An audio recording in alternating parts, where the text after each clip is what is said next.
আসসালামু আলাইকুম বন্ধুরা, কেমন আছেন? আশা করি সবাই ভালো আছেন। তো দেখতেই পারছেন আমি চলে আসছি এটা মাগুরা মোহাম্মদপুর অবস্থিত শেখ হাসিনা সেতুতে। তো এই সেতুকে কেন্দ্র করে এখানে অনেক কিছু গড়ে উঠেছে। তার মধ্যে কিছু দোকানপাট, রেস্টুরেন্ট আর সেইগুলো আপনাদেরকে দেখাবো। তো দেখতে থাকুন, আশা করি সবার ভালো লাগবে। তো দেখতেই পাচ্ছেন এদিক দিয়ে সুন্দর সরু রাস্তা। তো এই রাস্তাটা আগে ছিল না এইভাবে। তো মানুষের যাতায়াতের ফলে রাস্তাটা তৈরি হয়েছে। আর এদিকে দেখতে পাচ্ছেন সুন্দর সুন্দর রেস্টুরেন্ট আছে, খাবারের জন্য ভালো ভালো খাবার পেয়ে যাবেন।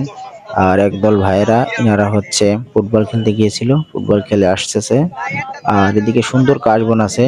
তো এই রাস্তা দেখতে পাচ্ছেন, রাস্তা দিয়ে কিছু দূর আগায় গিয়েই আপনার বিশেষ করে এদিকে চড় পড়ে থাকে। তো এখানে ফুটবল খেলা অনেক সুন্দর জায়গা হয়। তো আমার অন্যান্য ভিডিওতে দেখছেন যে চরটা আসলে সবাইকে দেখাইছি। তো যারা আশেপাশে আসেন অবশ্যই আসবেন।